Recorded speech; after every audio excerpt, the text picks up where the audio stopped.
بسم اللہ الرحمن الرحیم۔ السلام علیکم۔ 5 سال میں کسی ایک بندے کو نوکری نہیں دلوائی تو کسی لڑکی کو کیسے نوکری کا جھانسا دے سکتا ہوں؟ زبیر عمر نے اپنی مبینہ نازیبا ویڈیو پر خود ہی سوالات اٹھا دیے۔ مسلم لیگ نون کے رہنما زبیر عمر کا کہنا ہے کہ انہوں نے 5 سال تک مختلف اہم عہدوں پر خدمات سر انجام دی لیکن کسی ایک بندے کو بھی نوکری نہیں دلوائی، تو ایسا کیسے ممکن ہے کہ وہ کسی لڑکی کو نوکری کا جھانسا دے سکتے ہیں؟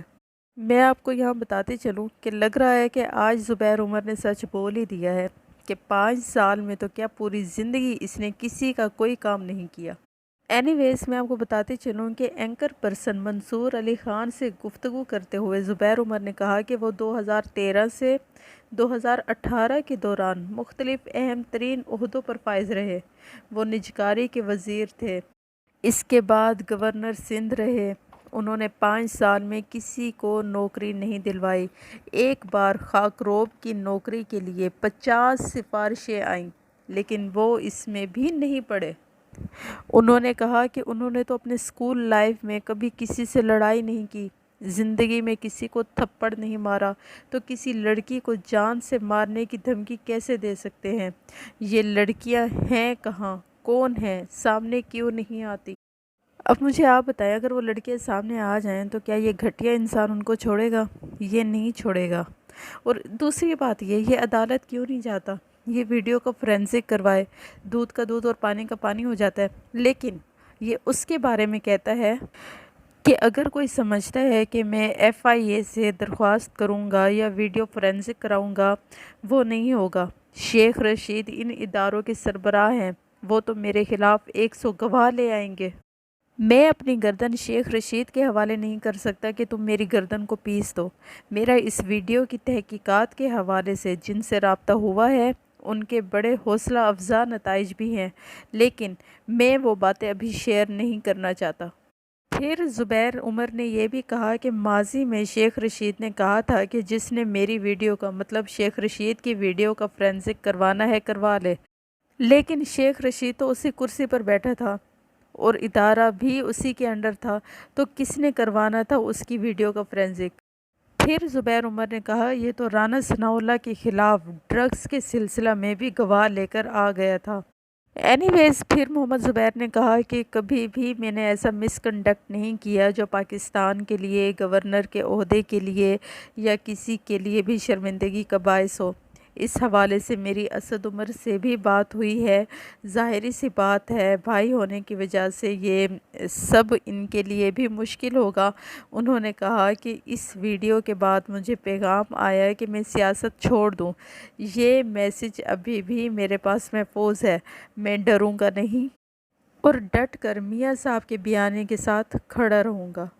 اچھا، یہاں پر میں آپ کو ایک بات بتا دوں، مجھے پہلے بھی ایک چیز فیل ہوتی تھی، اسٹرانگ فیلنگ آتی تھی کہ شاید اسد عمر کی وجہ سے تحریک انصاف کوئی بات نہیں کر رہی، اور اب یہاں پر یہ کہہ بھی رہا ہے کہ میں نے اسد عمر سے بھی بات کی ہے۔ اس کا مطلب ہے کہ تحریک انصاف میں بھی اس وجہ سے چپ ہو، میرا خیال ہے، یہ میری ازمپشن ہے، لیکن اگر یہ وجہ ہے تو چپ نہیں ہونا چاہیے۔ یہ بہت ہی غلط بات ہے، تو اس کا مطلب ہے آپ لوگ باعث ہو رہے ہیں، کیونکہ یہاں پر میڈیا خاموش ہے، حکومت خاموش ہے، کوئی بھی نہیں بول رہا، کسی نے بھی آواز نہیں اٹھائی، کوئی اس ٹاپک کے بارے میں بات ہی نہیں کر رہا۔ حالانکہ کسی مولوی کی کوئی ویڈیو آ جائے اس طرح سے یا کسی کی بھی کوئی آ جائے تو ہر کوئی باتیں کرنے سے ٹھہرتا نہیں ہے، تو اس کے بارے میں کوئی کیوں نہیں بات کر رہا؟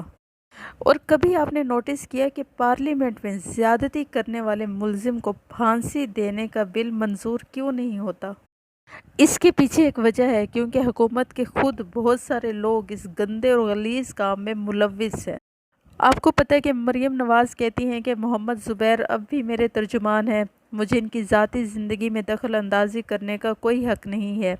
آپ یاد کریں، آپ کو یاد ہوگا کہ مریم نواز اور مسلم لیگ نون چیئرمین نیب اور جج ارشد ملک کی ویڈیو پر کافی شور مچا چکی ہے، جبکہ اپنے ترجمان کی ویڈیو سامنے آنے پر مریم نواز نے ذاتی زندگی میں دخل اندازی کرنے سے انکار کیا ہے۔ مجھے تو آنیسٹلی اسپیکنگ یہ ویڈیو فیک نہیں لگتی۔ یہ مجھے اوریجنل ہی لگتی ہے اور یہ مکر نہیں ہے، یہ اسی کے کالے کرتوت ہیں۔ زبیر عمر نے مزید کہا کہ یہ پورا کا پورا ایک پیکیج ہے اور زیادہ سے زیادہ نقصان پہنچانے کی کوشش کی گئی ہے۔ اگر صرف ان کی ذات سے متعلق ویڈیو ہوتی تو پھر میاں نواز شریف کی تصاویر کیوں چل رہی تھی؟ یہ سوالات 3 یا 4 سال کے بعد کیوں اٹھائے گئے؟ اگر مقصد نقصان پہنچانا ہی تھا تو اس وقت کیوں یہ ویڈیو سامنے نہیں آئی جب وہ گورنر تھے، یا اس وقت کیوں جاری نہیں ہوئی جب 2018 کے الیکشن ہو رہے تھے؟ اگر یہ حقیقی ہوتی تو اس وقت جاری کی جاتی تو ہمیں سیاسی طور پر نقصان بھی ہوتا، لیکن اب ان جھوٹی ویڈیوز کو جاری کرنے کا کیا مقصد ہے؟ اب دیکھیں، یہ شخص کہہ رہا ہے کہ جب میں گورنر تھا اس ٹائم یہ ویڈیوز کیوں جاری نہیں کی گئی۔ ایک طرف یہ کہہ رہا ہے کہ اس ٹائم جاری کیوں نہیں کی گئی، اس ٹائم جاری کی جاتی تو ہمیں نقصان پہنچتا۔ دوسری طرف یہ شیخ رشید کے بارے میں کہہ رہا ہے کہ اب میں فورینسک کروانے جاؤں گا تو شیخ رشید نے تو 100 گواہان لے آنے ہیں۔ تو اگر جب تم گورنر کی سیٹ پر بیٹھے تھے تو اس وقت اگر ویڈیوز جاری ہو جاتی تو تم نے کون سا فیئر فورینسک ہونے دینا تھا؟ تم نے بھی تو بیچ میں ٹانگ اڑا کے اس میں سارے گھپلے کرنے تھے۔ اچھا، اب مولانا فضل الرحمان جو اس ملک میں شرعی نظام لانے کے دعوے دار ہیں وہ اب خاموش ہیں، کیونکہ سکینڈل ان کے اتحادی کا ہے، اس لیے مولانا صاحب خاموش ہیں، اور سارے اینکرز، تجزیہ کار، میڈیا پرسن سب خاموش ہیں۔ لیکن اگر یہی سکینڈل پی ٹی آئی کے کسی رہنما کا ہوتا تو ملک میں جو طوفان برپا ہوتا وہ بتانے کی ضرورت نہیں تھی۔ مولانا کے فتووں سے لے کر مردانہ، زنانہ، درمیانہ، فلانا، ڈھمکانہ، میڈیائی کنجروں اور طوائفوں نے ناچ ناچ کر گھنگرو توڑ دینے تھے۔ ویسے میں سوچتی ہوں یہ ویڈیو دکھائی کس کو ہے؟ ہم لوگوں کو دکھائی ہے۔ ہم لوگ تو اندھے اور بہرے لوگ ہیں، ہم تو ایسی قوم ہے جسے بہت جلد بھولنے کی عادت ہے۔ کل کو اگر یہ شخص پکڑا بھی جاتا ہے اور پھر اس کے بعد یہ رہا ہو کر آتا ہے تو ہم لوگ اس کی گاڑی پر پھول پھینکیں گے۔ اینی ویز، زبید عمر نے مزید کہا کہ ان کی فیملی نے بڑے بڑے سیٹ بیک دیکھے ہیں۔ ان کے والد کو صرف 48 برس کی عمر میں ریٹائر کر دیا گیا اور وہ سڑک پر آ گئے۔ پھر ان کے والد کو جیل میں بھی ڈالا گیا۔ فیملی پر اور بھی بہت سی مشکلات آئیں، لیکن ویڈیو لیک اب تک کا سب سے بڑا سیٹ بیک تھا۔ عزت بنانے میں بہت عرصہ لگ جاتا ہے، لیکن اگر یہ ایک ہی سیکنڈ میں خراب ہو جائے تو جھٹکا تو لگتا ہے۔ اس ویڈیو کا فیملی اور دیگر ارکان کے علاوہ ان کی بیوی پر سب سے زیادہ اثر ہوا ہے۔ زبیر عمر نے مزید کہا کہ جس وقت ویڈیو سامنے آئی اس وقت وہ جیو نیوز پر شہزاد اقبال کے ساتھ پروگرام کر رہے تھے۔ اس دوران ان کا موبائل بار بار بج رہا تھا۔ جب انہوں نے پروگرام کے بعد فون دیکھا تو دوسری طرف ان کی بیٹی تھی جو مسلسل رو رہی تھی۔ میری بیٹی بہت برے طریقے سے رو رہی تھی۔ مجھے سمجھ بھی نہیں آیا کہ وہ میسج کیا دے رہی ہے، بس صرف یہی سمجھ آیا کہ کوئی ویڈیو ہے۔ زبیر عمر نے مزید کہا کہ یہ ایک جھوٹی ویڈیو ہے، یہ ایڈیٹڈ شدہ ویڈیو ہے، یہ ایک فیک ویڈیو ہے، اس پر میرا چہرہ لگا دیا گیا ہے۔ آج میری تصویر لگی ہے، کل کسی اور کی بھی لگ سکتی ہے۔ انہوں نے کہا کہ حال ہی میں بہت سے لوگوں کا تشخص برباد کرنے کی کوشش کی گئی ہے۔ یہاں یہ سوال پیدا ہوتا ہے کہ یہ کس نے اور کیوں کیا؟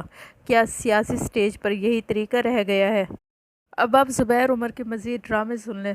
مجھے تو لگتا ہے کہ ان کا تو دل ہوگا کہ سب سے پہلے جس نے یہ ویڈیو اپلوڈ کی ہے اس کو گرفتار کیا جانا چاہیے، پھر ویڈیو کی انگلینڈ سے فورینسک ٹیسٹ کروانا چاہیے، اور اگر محمد زبیر مجرم ہے تو سزا کا حقدار ہے، ورنہ ان کے خلاف کارروائی کی جانی چاہیے جو اس طرح کی ویڈیو بنا کر سیاست دانوں کو بلیک میل کرتے ہیں۔